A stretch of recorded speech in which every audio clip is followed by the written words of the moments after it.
This is CBC Vancouver News.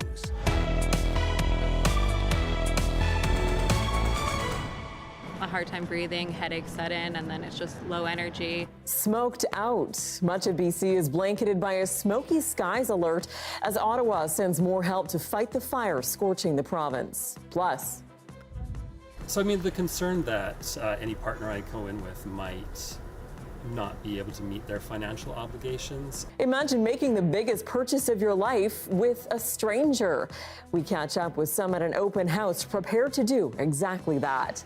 And we don't know when these strikes are going to end. It seems like it's not going to end anytime soon. And so Hollywood offers BC film workers a wage boost to extend their contracts as the strikes take effect stateside. Good evening, I'm Tanya Fletcher. Well, crews in British Columbia are struggling to keep up with the wildfires raging across the province. Now the federal government is sending help, including military resources. The number of wildfires of note in BC has grown to 20 today. More evacuation orders and expanded alerts have many residents on edge tonight. Persistent hot and dry weather means the threat is not disappearing anytime soon. BC's drought bulletin shows nearly the entire province is experiencing drought conditions. While wildfire activity has largely been concentrated in the north up to this point in the season, the majority of the most significant fires now are clustered in the central interior, roughly between Prince George and Terrace. Combined, there are nearly 70 orders and alerts across BC right now, and the province is urging drivers not to stop to look or take pictures of wildfires, as it can cause a dangerous visual distraction to other drivers. And smoke from wildfires is affecting air quality across much of BC. The province issued a smoky skies bulletin for a large swath of the province heading into this weekend. Many parts of the north and eastern regions are being choked out by thick smoke right now. Our Corey Bullock is in one of the areas hardest hit, the Kootenays, with the latest. Wildfire smoke is causing reduced air quality and poor visibility. Here in BC's southeast, the smoke began to roll in Friday and continues to worsen. Environment Canada says the smoke should dissipate by the end of the weekend or early next week. But in BC's north, the air quality is some of the worst in the world right now. This year has been exceptionally bad with respect to the reduction in air quality. It's well above 10 in many areas, so it's very bad. Good air quality, we say, is between a 1 and a 3, so it's well off the charts.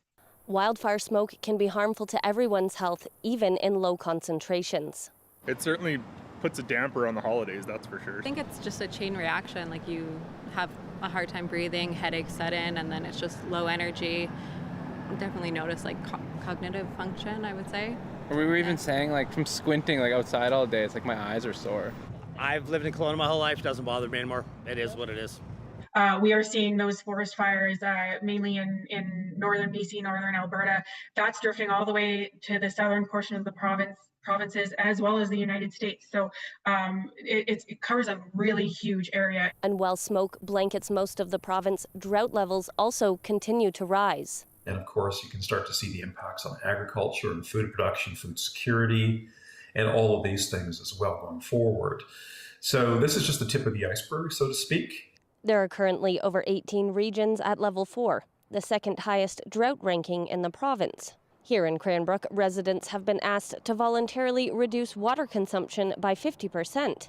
But there is some good news. There is a low pressure system moving into Ontario and Quebec tomorrow. So we're going to see a bigger chance of showers in the main hotspot areas, so British Columbia and Alberta tomorrow afternoon. Meantime, Environment Canada warns that people with lung or heart disease, older adults, children, and pregnant people are at higher risk in these conditions. They're advised to take a break from the smoke and find a place in their community with cool, clean air. Corey Bullock, CBC News, Cranbrook. It's only mid-July and already Canada as a whole is experiencing its worst wildfire season on record. It's not just BC either. Several provinces and territories are battling blazes right now. And in some places, firefighters are in short supply. Chris O'Neill-Yates has the latest on relief efforts across the country. Wildfires in BC have led to 13 evacuation orders. more than 2,000 personnel are on the ground. Ottawa has approved more help, including the military. The Yukon, too, has been asking for assistance. Nova Scotia is answering the call now that its own fire season has subsided. It's deploying 20 firefighters and a logistical person on Sunday morning. We had a lot of help when we were busy, and that's what it's all about, is reciprocating when we can. All across Western Canada, an acrid haze fills the sky, hanging over events such as the iconic Calgary Stampede. Right now, definitely the biggest hotspots are BC, Alberta, portions of southern Saskatchewan, and the Northwest Territories. So that is where the most forest fires we're seeing are occurring right now. Help is on the way to fight fires in Alberta, too. A team of 15 Australian firefighters, the second deployment this season, is expected to touch down in Alberta later today. The hotspots in the east are portions of northern Quebec. So there are special air quality statements out for portions of Quebec. In northern Quebec communities where Cree nations have been evacuating residents, Emergency Preparedness Minister Bill Blair has promised to send in the Canadian Rangers to assist in those efforts. We know there are a couple of hundreds of people evacuated so far. And in the greater Quebec city area, there we are coming closer to a couple of hundreds also. Into the weekend and early next week, Environment Canada is predicting some reprieve in the hot, dry weather that's fueling these fires. There is a low pressure system moving into Ontario and Quebec tomorrow. So there will be chances of showers, which will help the forest fire situation in those areas. And the good news is that's actually kind of the trend for the West. You know, I've been in wildfire management for about 20 years now, and we've certainly seen busy seasons, but this has been extraordinary. We're really only about halfway through. Halfway through what is, for many parts of Canada, the most destructive fire season on record. Chris O'Neill-Yates, CBC News, St. John's.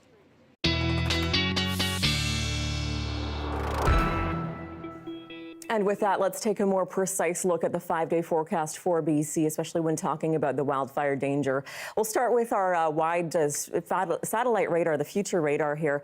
We can see as the low pressure system kicks through, we'll get some spotty showers, really isolated thunderstorms. That's bad news for areas where the wildfires are worse right now. Prince George Williams Lake under a severe thunderstorm watch at the moment. So any of those possible lightning strikes could spell bad news.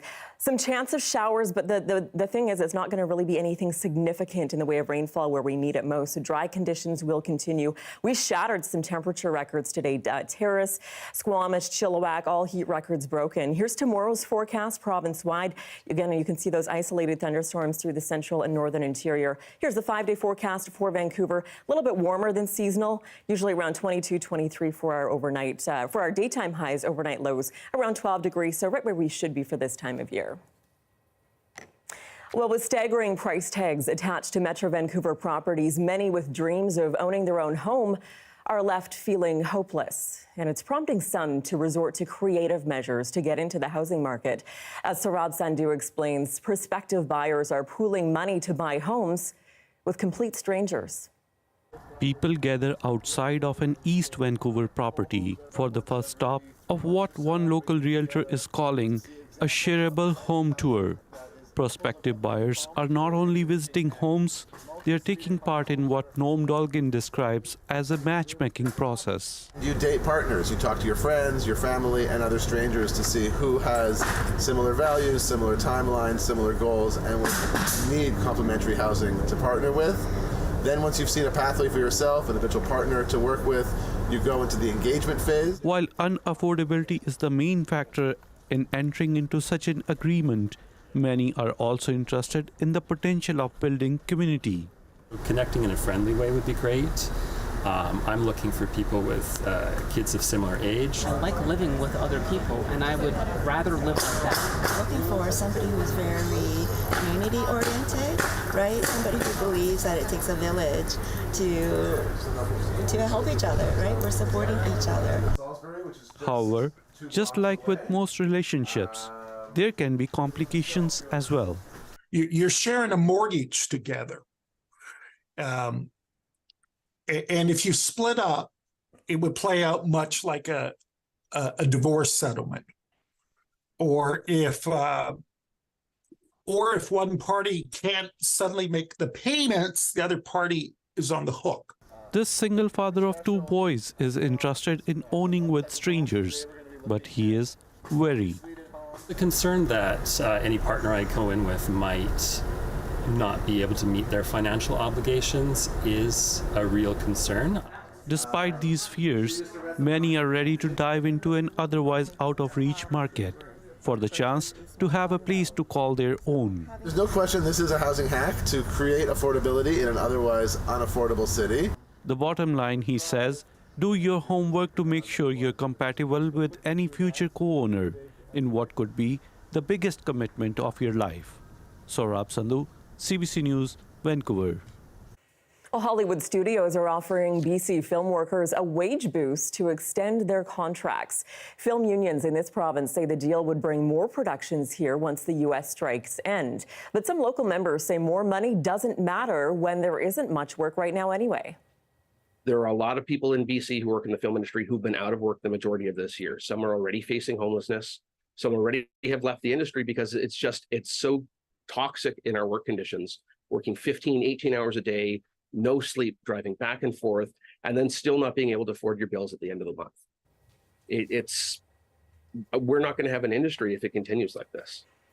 Some A-list actors are urging local union members to say no to proposed extensions of their union agreements. All 5 unions must agree for the deal to take effect, and members have until Friday to vote. More than 200 cyclists conquered all 3 North Vancouver mountains, Seymour, Grouse, and Cypress, to raise money through the event that goes to supporting children with heart conditions and their families. BC Children's Hospital's very first baby to receive a heart transplant was there to support the cyclists today.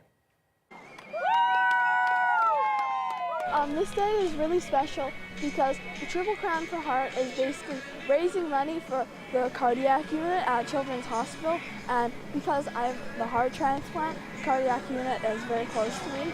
That money helps buy like machines to do all the tests and stuff. It is a fundraiser for BC Children's Hospital Foundation for inpatients on the cardiac unit, as well as Children's Heart Network, and they send heart kids to camp through Zajac Camp. There are 2 heart camps during the summer, and so these are 2 excellent foundations that we give money to.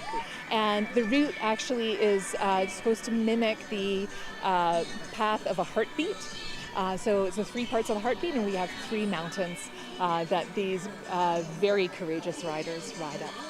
It was great. It was such a great time. I think it was just nice to see everybody out in the sunshine, going for a good cause. The fundraising and like the cause, that always creates some good motivation. I have a genetic heart disease, so I was diagnosed in 2016 and told never to exercise again.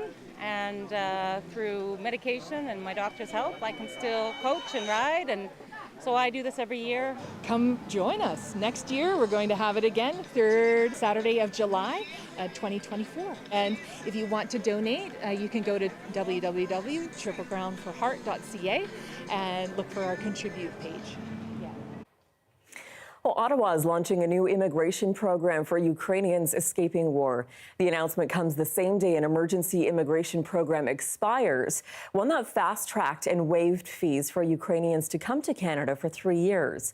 Edel Musa has more on the details and reaction from Ukrainian refugees.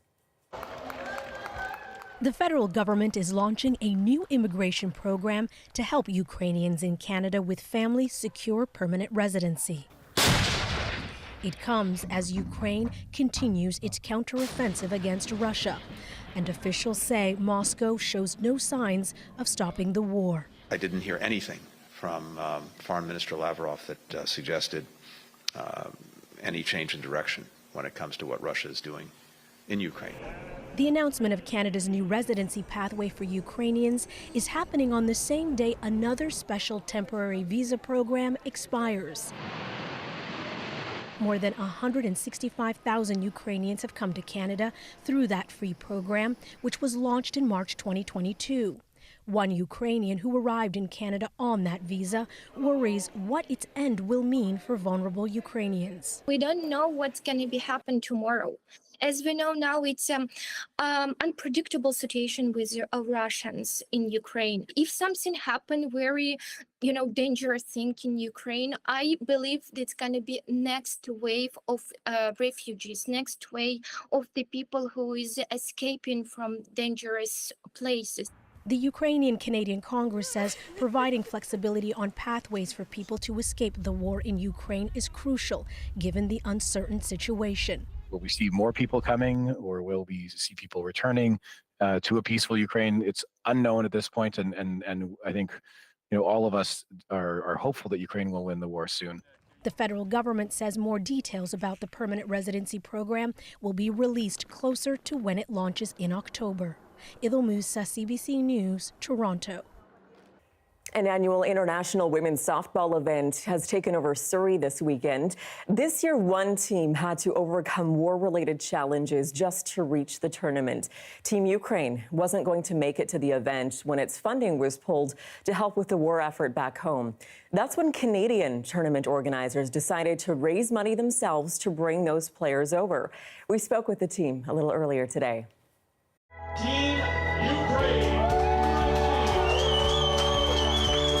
It's an honor to have them at our house, and they're just the sweetest girls. They're just so happy with everything. I keep offering them things and they keep saying no. Coaches say to us like it was 50-50 chances that we can be here. And in May, we just know that we can be here. I was so excited. I jumped off like happiness. This time I haven't think about the war or something. I was thinking about nice day, like games, and everything will be okay. Every girl have friends or somebody touch the war and bloody touch. So we don't need to explain them what is this and what happened in our country. They all understand it. The world cares. There's horrible things happening in their country, but there's a lot of good out in the rest of the world, and people really, truly do care. When they go home, sharing all these memories with their family and friends, hopefully give them new hope too.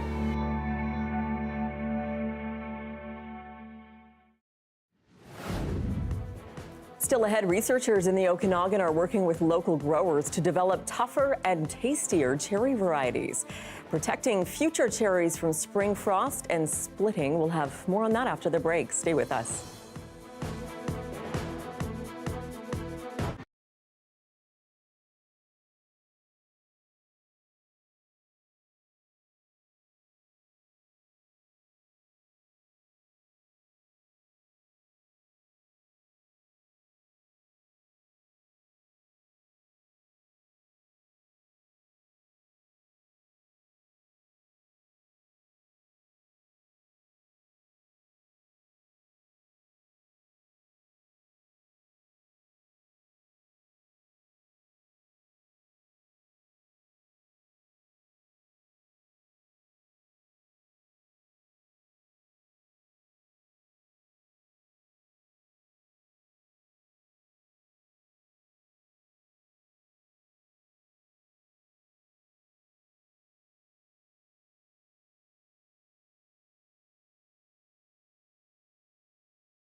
Welcome back. BC's annual cherry harvest is underway. Researchers in the Okanagan have paired up with local growers to develop tougher and tastier cherry varieties. Farmers say they are concerned about crop damage, and we sent a crew to learn about the new varieties aimed at cultivating more resilient fruit.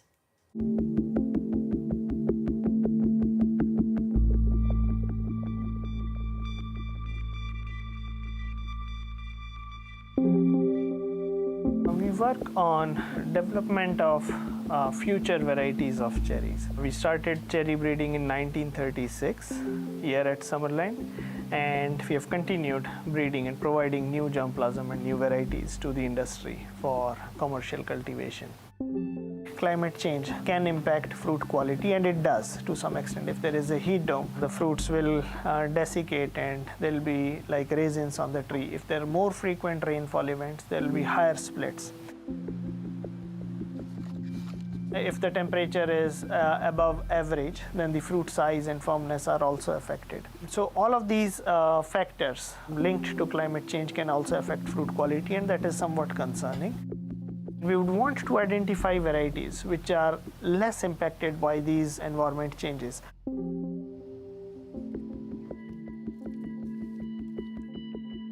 We have an array of traits which we look at. It is kind of like a gladiatorial fight among all of these, and in the end, one will be the winner. A cherry tournament, yes, if you will. Anything that has defects like split, firmness, size issues, or poor stem, it's gone. It's a strike against it and it's gone. So the idea is to kind of like identify the best of the best, and then like the best gladiator.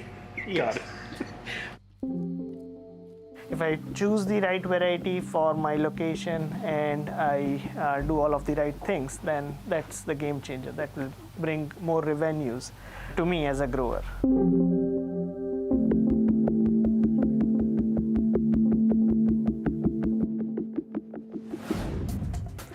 Up next, we'll take you to the East Kootenay for a tour of one of Canada's longest running steam trains. It turns 100 years old this weekend. That's straight ahead. Stay with us.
Welcome back. It is one of Canada's last running steam trains, and this weekend it turns 100 years old.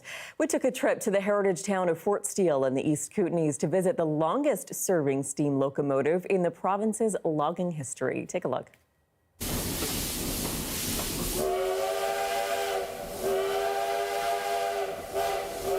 Hi, I'm Shannon Panko, and I'm the conductor on the Fort Steele train. The train was originally a wood-fired logging train on Vancouver Island, and it was donated to the province and became a static display for a while before they brought Herb Hawkins out of retirement. He was a boilermaker who got the train up and running again for us here at Fort Steele.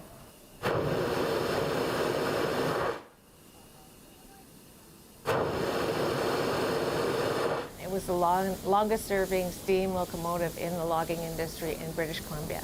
There are also fewer than 20 operational steam locomotives in Canada, so we are really blessed to have this beauty still running with us today. Gene Rochelle, train department manager, engineer. There's nothing digital on this at all. It's all analog, and it's all pounds per square inch and miles per hour. So, yeah, we don't have a speedometer. The whistle is a unique sound, and just once it starts moving, you'll get the sound of it, and it almost sounds like it comes alive. It's a 2.5-mile track, and the train goes about 8 to 10 miles an hour. 30 minutes is the whole ride, and there's lots of scenery and animals and wildlife to see on the journey, as well as a beautiful view at the viewing platform where people can detrain and take photos and hear stories of the area. What do you think about the train? I'm kind of loud. Loud is one thing, and just magnificent.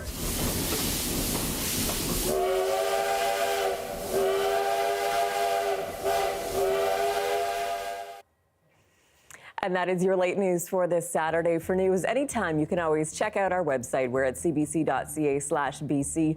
Your next local news is on North by Northwest. That's on CBC Radio 1 starting tomorrow morning at 6 o'clock. Thank you so much for joining us. Have a great night.